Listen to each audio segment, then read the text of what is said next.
புறாக்கு அரிசி போடுறீங்க? அது அரிசி சாப்பிட்டு நல்லா இருந்தா தான் அதை அடிச்சு சாப்பிடறதுக்கு நல்லா இருக்கும். ஆட்டுக்கும் மாட்டுக்கும் தேவையானது கொடுக்கலாம், ஆனா மனுஷனுக்கு மட்டும் கொடுக்கவே கூடாது. அதான் உங்க தாத்தாவோட பாலிசி. என்னப்பா இது, சின்ன குழந்தை அதுகிட்ட போய் இதெல்லாம் பேசிக்கிட்டு? பாடத்தை இப்ப இருந்தே ஆரம்பிக்கணும்டா. ஐயா வணக்கங்க. இந்த பட்டா விஷயமா பேசலாம்னு வந்தங்க. யோ, ஐயா ஊருக்கு கிளம்பிட்டு இருக்காரு, இப்ப வந்து பட்டா கிட்டானு வாங்க வாங்க. வர்றங்க. காலங்காத்தால வந்துடுறாங்க. ஏண்டா கணபதி, அவங்கதான் கும்பிடு போடுறாங்கல்ல, பதிலுக்கு நீ ஒரு கும்பிடு போடுறதானே? கும்பிட்டுனே எலெக்ஷன் அப்போ அந்த கும்பிடுக்கு இவங்க 5 வருஷம் கும்பிடணும். அதான் அவங்க தலையெழுத்து.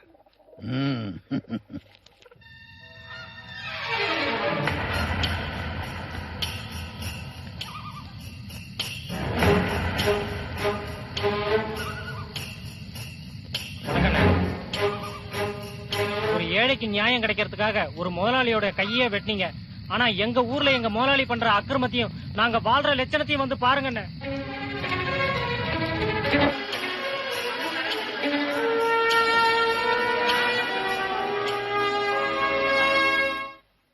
ஐயா ஐயா, என்னடா வயல்ல யாரும் இறங்க மாட்டேங்கிறாங்க ஐயா. ஏன்? கூலி அதிகமா வேணுமா? என்னது கூலியா? புறம்போக்கு நாய்களுக்கு கூலி ஜாஸ்தி வேணுமாமா? ஏய் கிளம்புடா, எவன் என்கிட்ட கேக்குறான்னு பாப்போம். அப்பா பொருடா, அவ்வளவு தூரத்துக்கு துணிச்சல் வந்துருச்சு அவனுங்களுக்கு. கூலியை கூட்டி கொடுத்து பக்கத்தூர் ஆளுங்களை விட்டு அறுக்க சொல்லு. 10 நாளைக்கு பட்டி கிடந்தா அந்த நாய்ங்க தானா வேலைக்கு வருவாங்க. போட.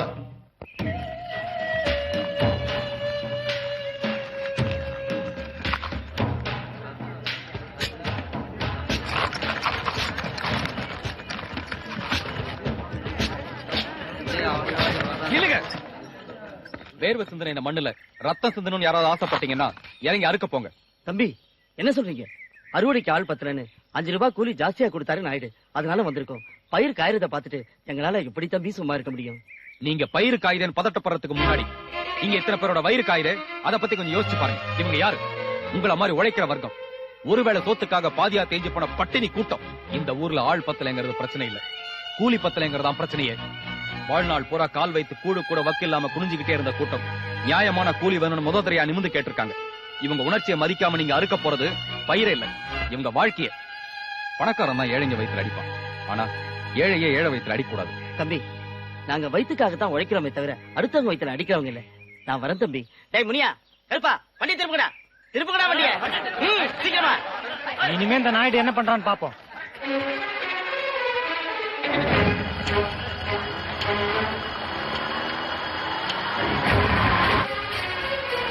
ஓஹோ, கூட்டமா நீங்க மறியல் பண்றாங்களா?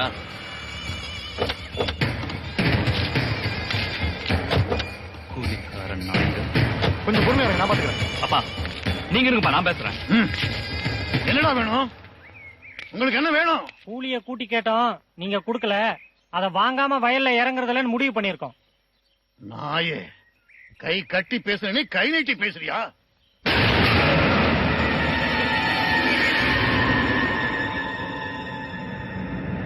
என்னடா நான் இங்க குறைக்கிறேன்னு பார்த்தேன், காரணம் நீதானா? முதல்ல குறைச்சது நீதான்டா. இவங்க கூலிய குறைச்ச, அதனாலதான் இவங்கள மாதிரி நன்றி உள்ளவங்களும் குறைக்க ஆரம்பிச்சிட்டாங்க. போலீஸ கண்டா பொம்பளை மாதிரி ஓடி ஒளிகிறவன் பொழுது போகாம பேச வந்திருக்கான்டா. கோபாலகிருஷ்ணா, நான் தேய்க்கணும்னு முடிவு பண்ணியிருந்தா நீயோ போலீஸோ எனக்கு பேசி தேய்க்கணும்னு சொன்னாங்க. அதான் பொறுமையா நின்னுட்டு இருக்கேன். என்னடா பேச போற? பேசுறா. நாளுக்கு நாள் அரிசி விலை ஏறுது, அதுக்கு தகுந்த மாதிரி உங்க கூலி ஏறி இருக்கா? நீங்க ஒண்ணு அதிகமா கொடுக்க வேண்டாம்டா, அடுத்த ஊர்ல கொடுக்குற அதே கூலியாவது கொடுக்கலாம்ல. காலையில இருந்து சாயந்தரம் வரைக்கும் மாடு மாறு உழைக்கிறவங்களுக்கு கூலியை கூட்டி கொடுத்தா நீங்க என்ன குறைஞ்சா போயிடுவீங்க?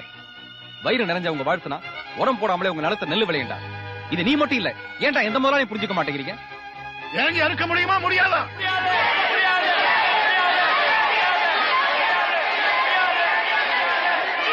நீங்க அறுக்கலன்னா விளைஞ்ச பயிர் மட்டும்தான் வீணா போகும். போகட்டும், ஆனா கூலியை கூட்டி கொடுக்க மாட்டேன். ஏய், கூட்டமா சேர்ந்து எங்களை வயிறு வச்சுட்டீங்களா? இத்தனை வருஷமா ஏழைங்க வயிறு எரியுதே, அதுக்கு என்னடா செய்ய போற? செய்யறேன்டா, என்ன செய்யணுமோ அதை செய்யும்.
முத்துகிருஷ்ணா, அப்பா இந்த எஸ்ஐக்கு மாசம் மாசம் கொடுக்க வேண்டியதெல்லாம் கொடுத்தாச்சா?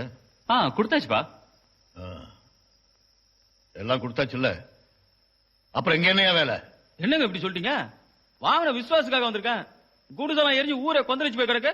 இந்த நேரத்தை கூட உங்களுக்கு பாதுகாப்பு கொடுக்கலாம் வச்சுங்க. அப்புறம் இந்த காய் செடி எதுக்கு? ஏன் அறிவு இருக்கா உனக்கு? நான் தான் எரிச்சேன்னு அவன் ஆத்திரத்துல இருக்கான். அது உண்மைதானே நீயே ஊரெல்லாம் சொல்லிடுவ போல் இருக்க. நீ ஒண்ணு எனக்கு பாதுகாப்பு தர வேண்டாம்.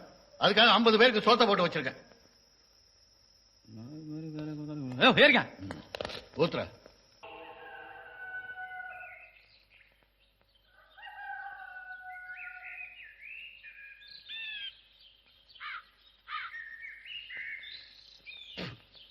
வேண்டா, கழுவும்போது கூட வரணுமா? வாங்கடா.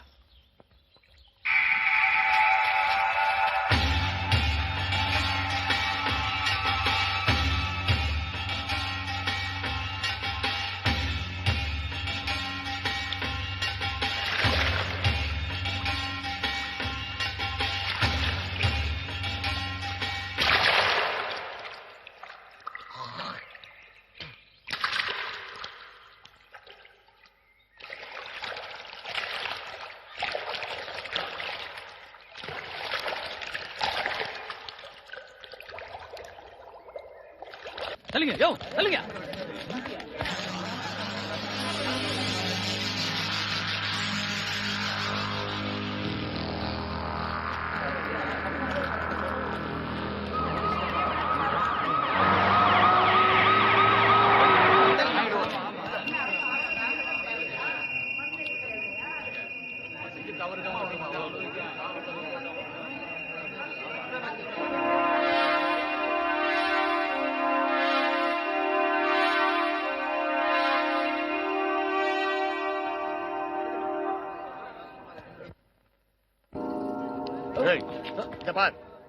இன்னும் 24 மணி நேரத்தில் தமிழ்வாணன் அரெஸ்ட் பண்ணிய முன்னாடி நிறுத்தல இந்த ஊர்ல எவனோ காக்கி சட்டை போட முடியாது.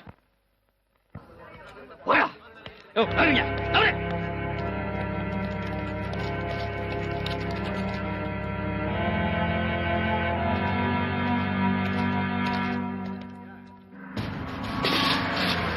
டேய் போறப்ப நாய்ங்க.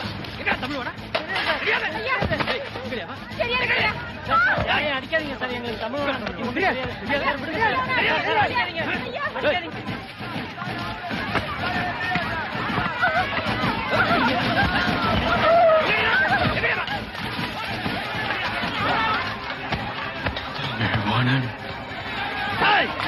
18 வயசு மேல இருக்கிற ஆம்பளைங்களை ஒட்டு மொத்தம் எல்லாரும் தூக்குங்கடா. எல்லாம் ஏத்தலாம். அடியா. எங்கடா? தெரியாது.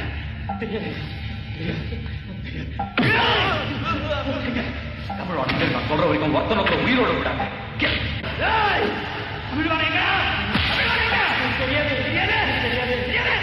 தெரியும், ஆனா நான் சொல்ல மாட்டேன். நான் சொல்றதை எல்லாம் நல்லா கவனமா கேட்டுக்கோங்க. திங்கட்கிழமை காலையில எல்லாரும் மூட்டை முடிச்சோட நேரா ரெஜிஸ்டர் ஆபீஸ் வரீங்க. நான் சொல்ற இடத்துல கையெழுத்து போடுறீங்க. புரியுதா?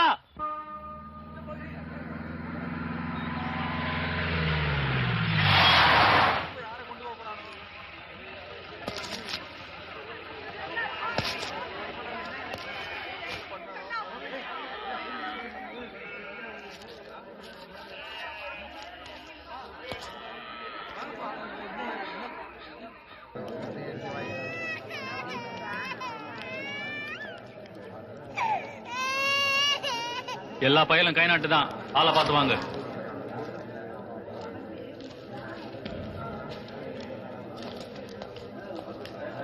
போ போ.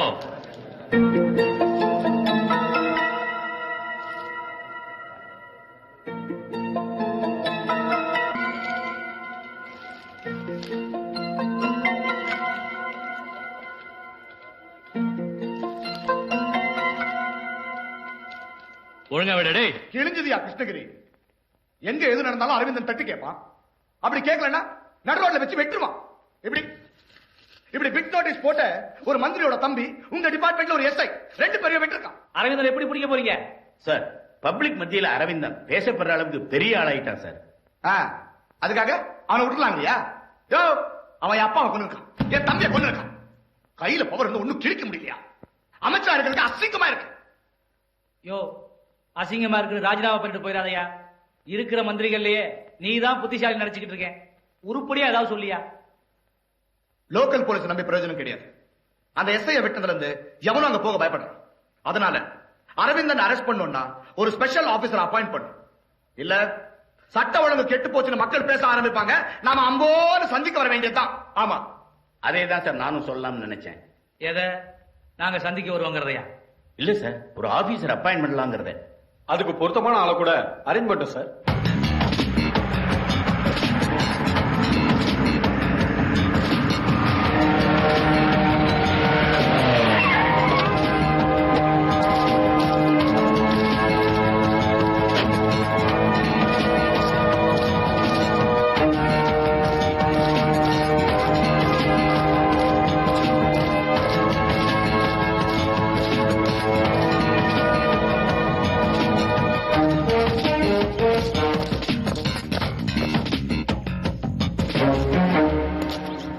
அப்போ